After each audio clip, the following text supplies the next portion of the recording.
The test of the heart. The wind off Lake Michigan cut through downtown Chicago like a blade, rattling the windows of skyscrapers and sending a chill down Maria Delgado's spine. She pulled the tattered coat tighter around her, the fabric smelling faintly of mothballs and coffee.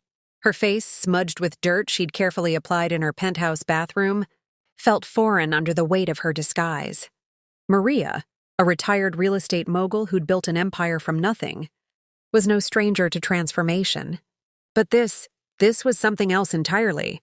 She stood on the corner of Michigan Avenue, a cardboard sign in her hands that read, "Anything helps," and watched the world rush by. Maria wasn't here for spare change. She was here to test a man's heart, specifically the heart of Jake Whitaker, her daughter Sophia's fiancé. At 62, Maria had seen enough of the world to know that love could be blinded by ambition, and Jake, a corporate lawyer with a corner office in one of the Loop's gleaming towers, had ambition in spades. Sophia, her only child, was smitten. But Maria had overheard Jake at a family dinner, his voice smooth as polished glass, talking about status and optics like they were the pillars of a good life. It had set her on edge. So here she was, disguised as a homeless woman, ready to see if Jake was worthy of her daughter's heart. The lunchtime crowd surged around her, suits and briefcases weaving through the chaos of the magnificent. Maria's eyes scanned the faces, searching for Jake's sharp jawline and tailored overcoat. She'd chosen this spot carefully, right outside, his law firm's sleek headquarters, where the revolving doors spit out high-powered attorneys like clockwork. Her sign bobbed in the wind, and she adjusted her stance, letting her shoulders slump to sell the act. A few passers-by dropped coins into the chipped mug at her feet, their eyes avoiding hers. Maria nodded in thanks, her heart heavy with the reality of the role she was playing. Homelessness wasn't abstract to her. She'd grown up in a cramped apartment on the South Side, her parents scraping by. She knew the sting of being invisible. Then she saw him.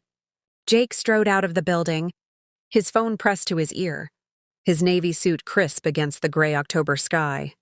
He was talking loudly, something about a merger, his free hand gesturing with the confidence of a man who always got his way. Maria's pulse quickened. She shuffled forward, her sneakers scuffing the pavement, and held out her mug. "Excuse me, sir," she said, her voice raspy from the cold and the gravel she'd practiced. "Could you spare some change? Or maybe some food?" Jake's eyes flicked toward her, but only for a second. His face didn't soften, didn't register her as anything more than an obstacle. "Sorry, I'm in a rush," he said, barely breaking stride. He sidestepped her and kept walking, his voice back on the phone before he'd even passed the crosswalk. Maria's heart sank, but she wasn't surprised.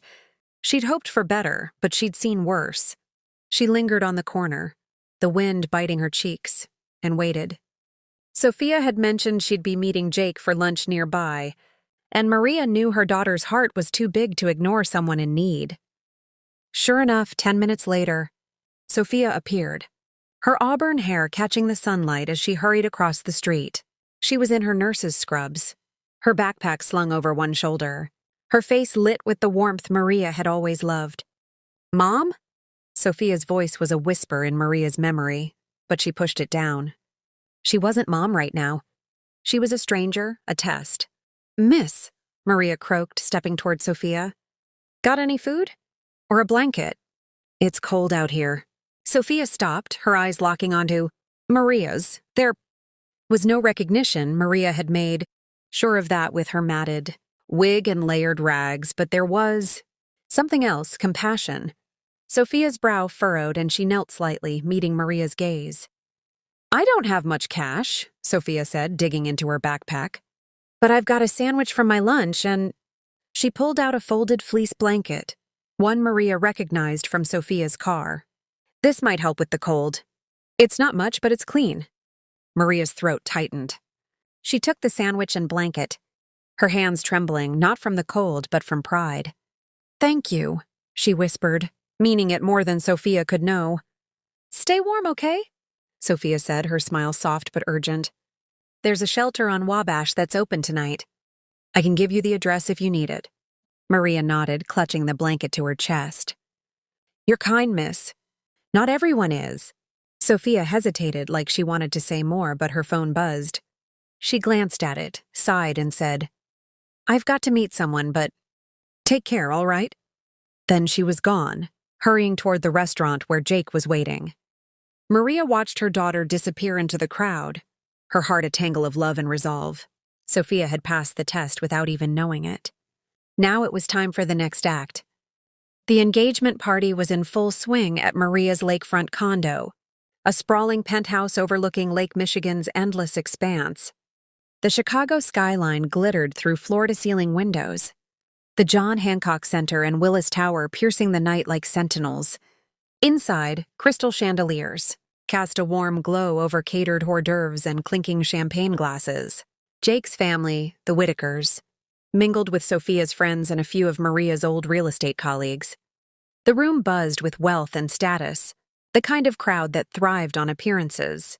Maria had slipped in late, still in her homeless disguise, her face hidden under a hood. She'd told Sophia she'd be out of town for the party, a lie to ensure no one suspected her. The doorman, briefed in advance, had let her in through the service entrance, and now she stood near the kitchen, blending into the background as caterers bustled past. Her eyes tracked Jake, who was holding court near the bar, his laugh loud and practiced. His parents, Evelyn and Charles Whitaker, stood nearby, their noses tilted just high enough to signal their pedigree. Maria's stomach churned. She'd met their type before, people who measured worth in bank accounts and last names. Sophia, radiant in an emerald green dress, floated through the room, her warmth a contrast to the Whitakers' icy polish. Maria watched her daughter hug a friend, then laugh at something a server said. Sophia was the best of her, Maria thought. But she deserved a partner who saw the world the way she did, not through Jake's lens of ambition. It was time. Maria shuffled into the center of the room, her tattered coat dragging on the polished hardwood. The chatter quieted, replaced by murmurs of confusion. A few guests stepped back, their noses wrinkling. Maria held her cardboard sign aloft, her voice cutting through the silence. "Spare some change?" she called, her rasp deliberate. "Or maybe some of that fancy food?" The room froze. Jake's face went pale, his champagne flute hovering midair. Evelyn Whitaker clutched her pearls, her lips pursed in disgust. "Who let this woman in?" she hissed to her husband. Sophia, though, moved forward, her eyes wide but kind. "Hey, it's okay," she said, touching Maria's arm. "Let's get you something to eat, all right?" Maria's heart swelled, but she stayed in character. "Just need a little help," she mumbled, letting her gaze dart nervously. "Cold out there." Jake stepped forward, his jaw tight. "Sophia, come on," he said, his voice low but sharp. "This isn't the place. Someone call security." Sophia turned to him, her brow creasing. "Jake, she's not hurting anyone. Let's just get her some food and—" "It's embarrassing," Jake snapped, glancing at his parents. "This is our engagement party, not a soup kitchen." The words hung in the air, and Maria felt them like a punch. She'd seen enough. It was time to end the charade. She straightened, letting the hood fall back, and began peeling off the wig. The room gasped as her silver-streaked hair emerged, her sharp eyes locking onto Jake's. "Maria?" Sophia whispered, her hand flying to her mouth. "That's right," Maria said, her voice clear now, no trace of the rasp. She tossed the wig onto a nearby table, shrugging off the tattered coat to reveal the tailored blazer she'd worn underneath. "I wanted to see what kind of man my daughter's marrying. And Jake, I'm disappointed." The room was silent, save for the distant hum of the city outside. Jake's face flushed, his mouth opening and closing like a fish. Evelyn Whitaker sputtered, "This is outrageous. You can't just—" "I can," Maria cut in, her voice steel. "This is my home and Sophia is my daughter. I built my life from nothing and I know what matters. Kindness, heart, not status or optics." She turned to Jake, her gaze unwavering. "You failed a simple test today, Jake. You walked past a woman in need without a second thought. But my daughter—" She stopped. She gave. Sophia's eyes glistened, confusion and pride warring on her face. "Mom, why didn't you tell me?" "Because I needed to know," Maria said softly. "I needed to know if Jake's heart matches yours." Jake's shoulders slumped, his bravado gone. Mrs. Delgado, I didn't know it was you. I was in a rush, That's the point, Maria said. You didn't know. And you didn't care. She turned to the crowd, her voice rising. I've spent my life building homes for people, but I've seen too many who have nothing. A good person doesn't need to know someone's story to show compassion. The Whitakers looked like they wanted to melt into the floor.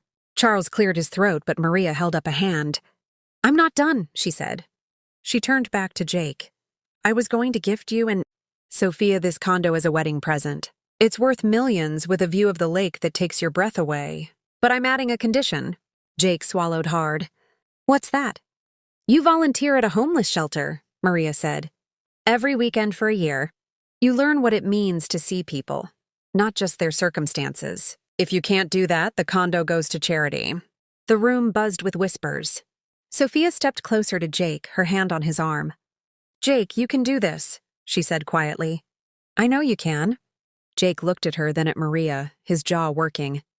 For a moment, Maria thought he'd refuse. But then he nodded, his voice low. Okay, I'll do it. Maria studied him, searching for sincerity. She saw it, faint but growing, in the way his eyes met Sophia's. Maybe there was hope for him yet.